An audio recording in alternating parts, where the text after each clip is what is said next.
With all the recent news of Sony bringing out the digital PS5, it's something that I'm not truly interested in. However, there is only one digital console that I am interested in. And recently, there has been some updates to this thing that have really improved using it. And obviously, in this day and age, most things are going digital, and that's quite sad. At the end of the day, most people aren't collecting UMDs like they used to. These things are falling, they're breaking. I mean, I love these things, but at the same time, people are not buying them anymore. People are choosing emulation, and this is the perfect option to kind of get this up and running. So there's been a new cable that's recently been released that allows this to have increased storage, because this thing only released with 16 gigabytes of data. So we're going to have a look at the cable today, see if it's any good, and install some new custom firmware. Is this an option that you would be looking at? Let us know down in the comments below. But let's get into it. So first up, we're going to need a few things. We're going to need a PSP Go, some flash cutters, some plastic pry tool, an SD card. We also have the Genius Mods SD card reader. Now, I've put my PSP down on a microfiber cloth because I don't want to damage the screen or anything like that.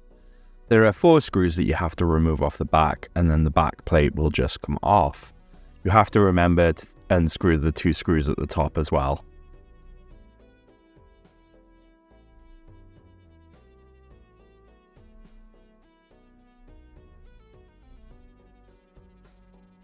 Once the back is off, it's time to start trimming, and there's a few little posts that you have to get rid of, mainly around the copper bracket area.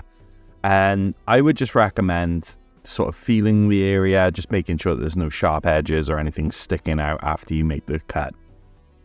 There's also some cuts to be done inside the PSP.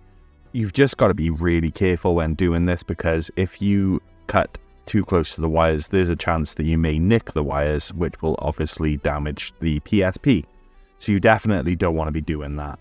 So you just got to be really careful, just take your time, don't stress about it. It's just a little bit of plastic. Once that's done, then it's time for the SD card reader.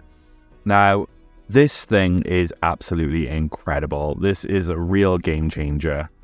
You do get some capped on tape with it. So before I started, I made sure I put in the SD card and just tested it all out in the PSP, making sure it registered. Then I formatted the card to make sure that it all was set up ready to go. And then once you know you've formatted the card, it's time to put in the SD card reader and actually set it in place where it's going to sit inside of the PSP. So use the capped on tape once you've found a good spot. Underneath the battery, it kind of goes alongside the PSP. Just making sure it all kind of lines up. It works out really well. And then it's just a case of reassembling the PSP. Again, this is only a few screws, so it's not the biggest deal. There are a few bits that lift and raise when reinstalling the screws, but once you've reinstalled the screws, everything just kind of fits back into place nice and lovely.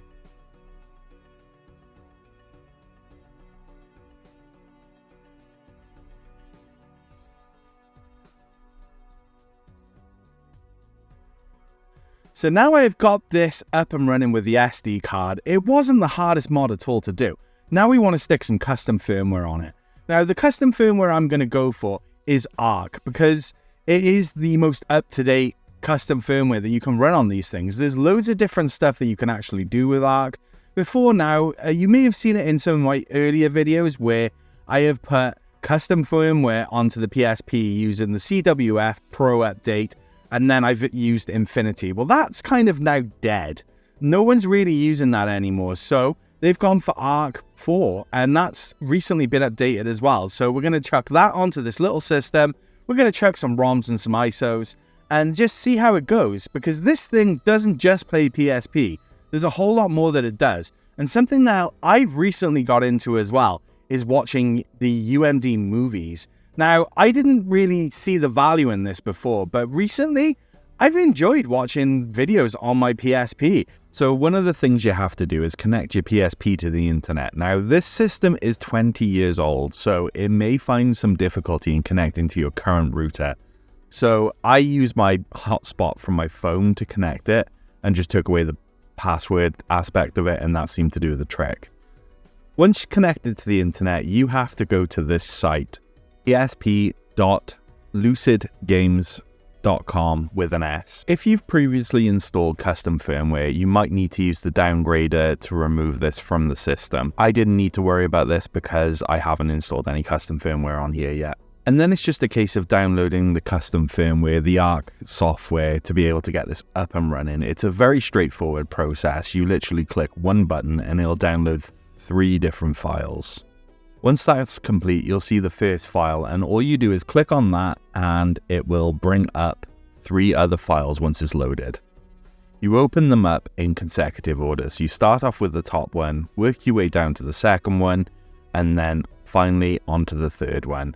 And it'll do all the work for you. You don't need to worry about it. The only thing you need to do is press X to actually load this to the PSP system.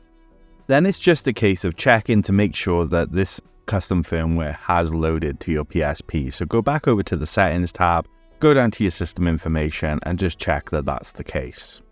Now we need to load some ROMs onto the PSP. Now, I'm not going to tell you where to get your ROMs from, but all I will say is that it's widely available on the internet. So do your research, get yourself some ISOs. So there's a few formats to be looking at here. So PSP games are in an ISO format. Then PS1 games are in a bin and queue format. So another thing you'll notice with the PSP Go is the fact that when you open it up, it'll come up with 2 different folders. One is your memory card and the other is the PSP Go itself. To get ISOs of PSP games up and running, you need to put that directly on the first page in the first folder to be able to get that to recognize on the PSP system. For the PS1 games, you need to open up the PSP folder, go into Game, and then drop the folder in there. Now, the third one is for movies. Now, this is something that was new to me. So what you need to do is in your ISO folder that you put on that first page, you need to open that up and create a folder called Video, all in capital letters. Then you can dump the ISO in there. And then that's literally it. It's just about waiting to upload all your files, depending on the amount of games that you actually want to put on there. And you can put a whole bunch of games on there. So let's have a look at some of the games running on there. Now, this is a PSP system running PSP games. So as you can imagine, there is absolutely no problem whatsoever running these games. They run really smooth. Obviously, they're flawless. One of the great things you can do with the PSP as well for emulation is you can run older games on this system. It's just a case of doing your research, finding the right emulator, and then following suit with the ROMs, just dumping all the ROMs into the right folder, and they should all work absolutely fine. I don't know how many people watching this will know, but you were able to actually run PS1 emulation from the PlayStation Network. So PS1 emulation is actually amazing on this system. So if PS1 is something that you're interested in, you'll have no problem running it on the PSP Go. So it's pretty straightforward to get the movies up and running. So you need to press select and then mount the ISO video. This will just pretend like you've just inserted a UMD into the PSP, even though it has no disk drive. This will allow you to be able to watch all of your movies that you've downloaded.